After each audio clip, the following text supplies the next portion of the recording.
Alright guys, in this video I'm going to show you the best way to go about doing this season, because this season is going to be a little bit on the grindy side and it's more complicated than just your normal season. Like, you've got your just getting season points, which it's going to take, you can get up to 350 points a day, which means in 18 days you can finish the season, and then you can get a chest every day afterwards if you do the maximum grinding. Which is not going to be easy. I want to show you the best way to do that as well. But there's actually more to this season than just doing that. So let's go in here. I wonder if there's any teams roaming around. Okay, we're going to go in solo. All right, doesn't look like there's a lot of people around.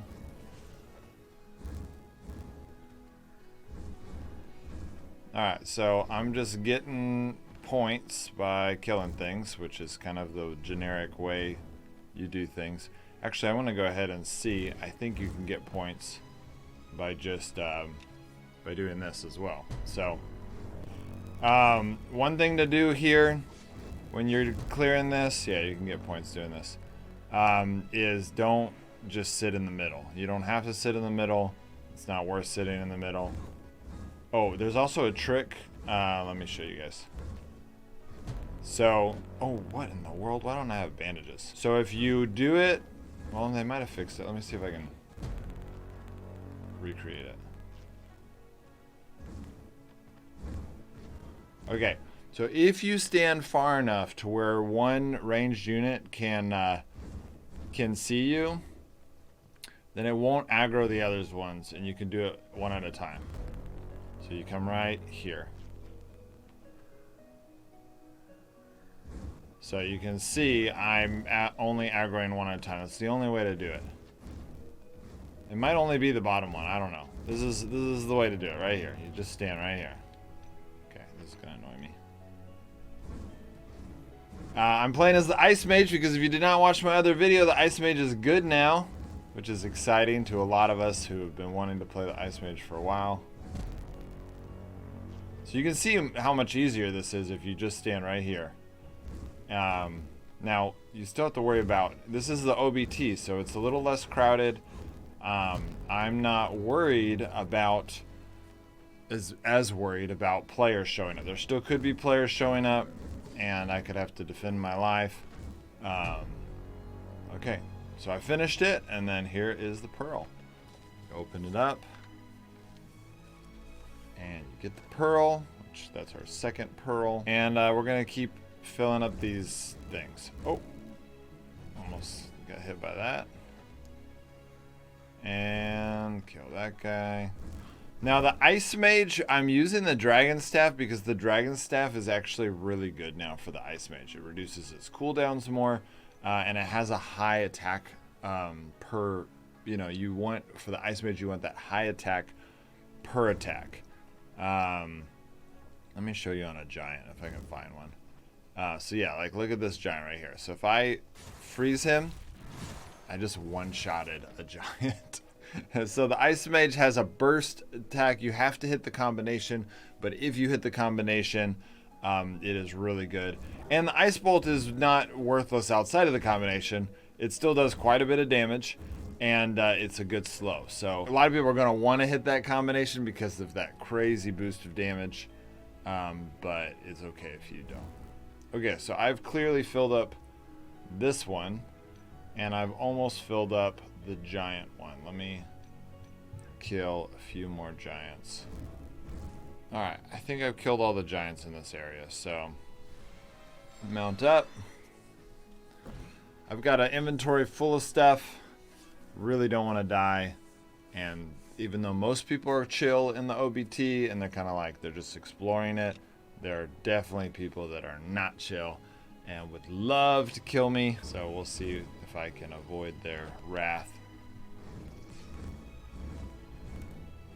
It's not really smart to go into this zone, but I do have a fox, which helps.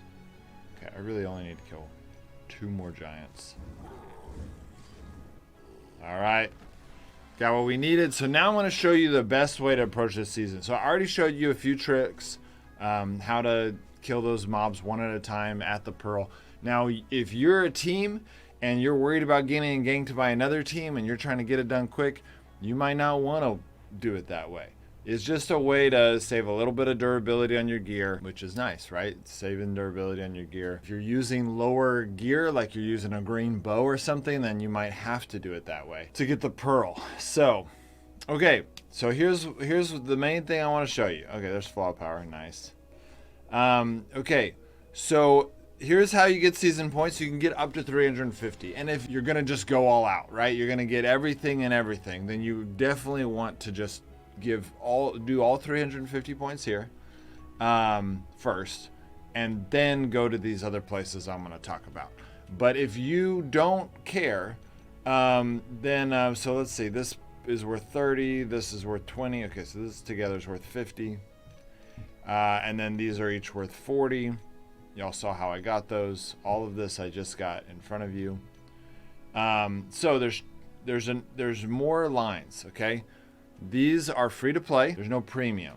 You get all of this if you do it. So if you're an archer, you're going to want to go with this chick, right? Because she's got, you know, your really good chaser gear. You've got your Emperor's bow, which I don't feel like is very good, but you got a fire bow, you know. You get the chaser gear, which chaser's gear is good. And then this other guy, he gives you the mage set. So you get the magician set. The magician set is not worth as much in the game as the chaser gear. So if you're not a mage or an archer, then go with the archer line if you're doing extra, because that's going to be worth more for trading. Yeah, I mean, this does have some Loki's runes. Let's see if the other one has some Loki's runes, which is worth a lot. Loki's runes are definitely worth a lot. And yeah, so this one does not have Loki's runes.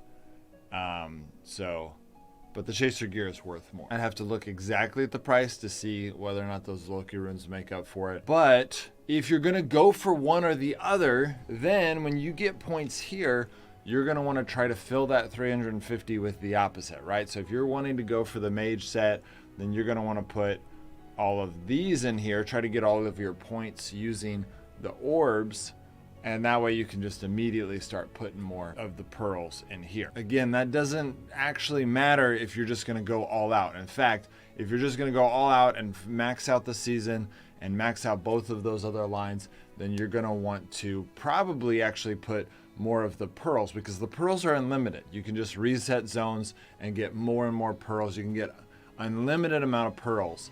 Now you have to PvP for it, but you can get unlimited amount of pearls, whereas the flasks, you are limited to a certain number of those points, and it can feel a little bit more grindy.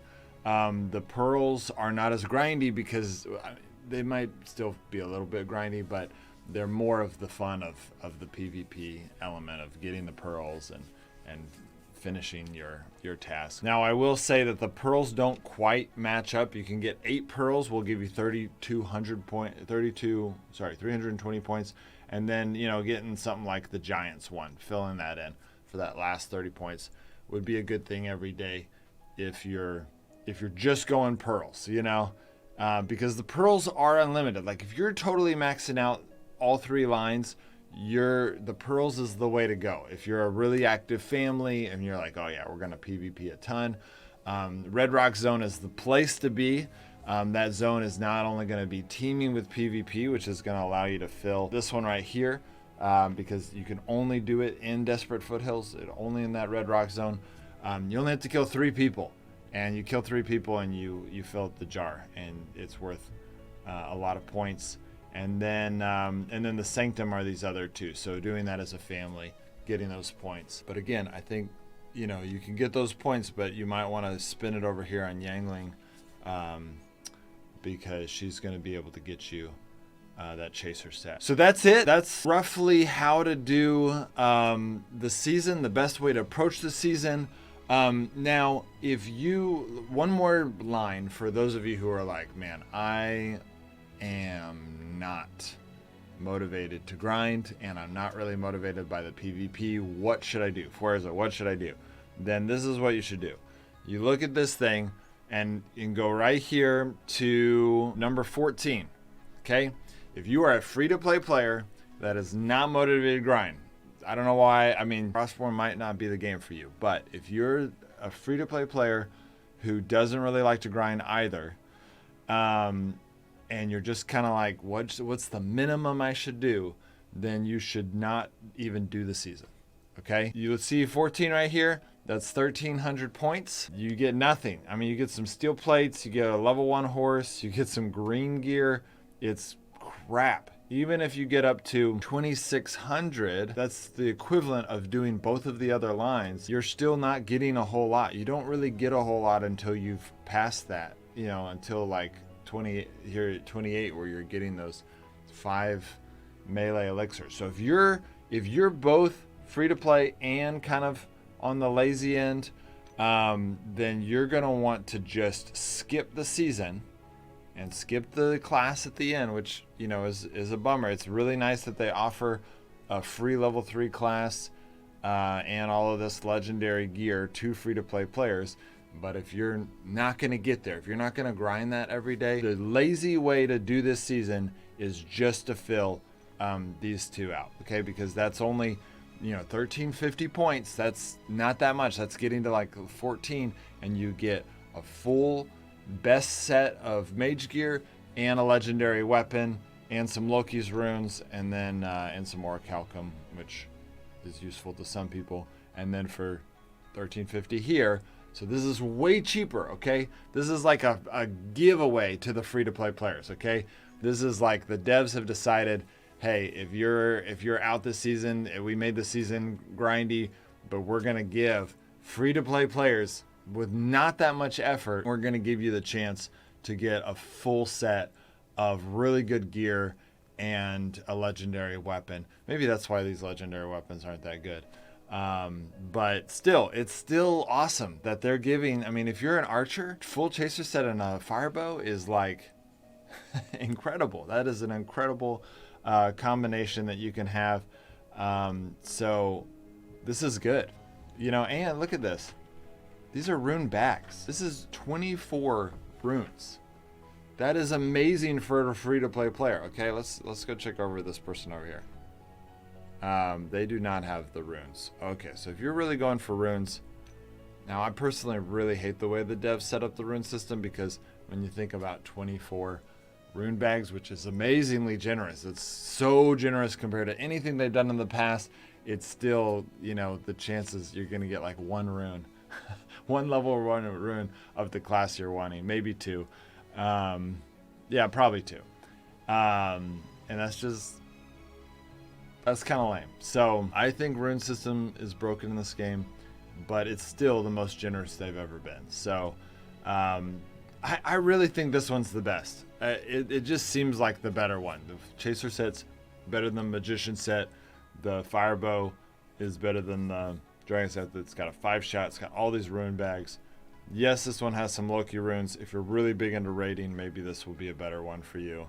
But other than that, it's not quite as good. So that's it. That's the lazy way to do this season, is to skip the season and to just get these free, amazing gear for not that much work. This is not that much work, guys. Here, I'll show you. Turning in these 50 points. We just did that in a few seconds, right? We just went in and did that over a few seconds. You only have to do that 27 times. Okay, what I just did in like less than 5 minutes, 27 times. So essentially, you can do this in 2 hours. Okay, in 2 hours, you can complete all of this. And it's probably even easier than that, because if you do Sanctum, usually the Sanctum is better. You need to be doing the Sanctum anyways to get rich in this game. Go do the Sanctum and then turn in those for even more points. And then right here, you know, we just did this. It was not that much work at all. Oh, okay, you can only do 75 a day. Oh, that's really lame. Okay, well, you're gonna have to lose 5 points, but you can get 80 a day. Or you can turn in, get 75 a day. And so you're still limited to how much you can do per day. Still, it's so much easier. There was so little grinding that I just did. Getting 2 pearls took 10 minutes, and it consumes a lot of where you need to go. So that's it. That's the best way to go this season. I just went through all the different possible routes, whether you're free to play, pay to win, Now, obviously, if you're pay to win, you start getting rewards really quickly on. You know, you get the mount, the beaver mount, which is a really good mount. It's a carrying mount. Oh, one thing I've been meaning to show you guys, so I'm going to go show it to you now, is the beaver mount's legendary skills. The beaver is like the bear in the fact that you have that extra inventory slots. So beaver skills, beaver. So the beaver does not have any legendary skills, which is kind of lame, but it does have guardian, and it has the class spells recharge faster. So if you get that plus the staff plus the elixir, you can get your things down really low, cast that ice bolt a lot faster. Ice mage is going to be really awesome in the game. So yeah, okay, that's interesting. They immediately give you those 10 inventory slots like the bear, but there's no like legendary stuff like, you know, for the bear. Wow, where's the bear? You've got lots of different skills like the saddlebag. So I was expecting the saddlebag to show up for the beaver, but it doesn't look like it is. So it's still a really good mount. Having 10 extra inventory slots is amazing. You don't really even need the 15. It really just, I mean, to give you an example, if you have those 10 inventory slots that the beaver gives you and you've got a level 3 bag on, you can go and get all 3 caches of Odin's in one trip. Okay? So that's pretty insane. Okay? That makes the game really nice to have those 10 inventory slots. So I would recommend doing that. Well, that's it, guys. I hope that shows you the best way to do this season. I hope you guys can kind of strategize. You decide whether or not you're free to play, pay to win, you know, how lazy you're going to be during this season. And, you know, do keep in mind that the orbs in the orb jars do decompose over time. Now you can keep them all. So go in every day and grab the new urns, okay? But if you fill one up, go deposit it before the next day. Otherwise it attritions, kind of like the bones did in the last season. It will attrition. So you want to fill it up and keep it filled so that and then turn it in while it's filled so you can get the maximum amount of points. But you can keep the empty urns, I think, forever. I don't think the urn itself actually ever disappears. So so just every day go and collect the urns. Let's say you're busy, go in, get your 6 urns, put them in your base somewhere. They're personal. And then when maybe you're not busy on the weekend, fill them up. Just fill up those urns and then go turn them in for points. So obviously you're still limited by how many points you can turn in, but so you're gonna have to coordinate on that. But I think I've given you as much information as I can to help you guys. The archer is the cheapest way to get good gear. Okay, get that chaser set. The mage is the second, and pearls are unlimited. And then doing those pearls, finding a way to get those pearls, going off to the edge, attracting them one at a time. You still have to worry about PvP, which is awesome. I love the fact that the devs made PvP. Doing that way is slower, which makes you more susceptible to PvP. And if you kill 8 waves and then someone else comes and does the last, 7 waves, they're getting a steal, right? They're getting a pearl. Or even if you kill all the waves and you pick up that pearl and they kill you and they get that pearl, the pearls are not personal. So I love the way they set up that aspect of this season. It's going to make for some really good PvP in the zones, and I think that's what the devs are wanting. All right, guys, I'll see you next time.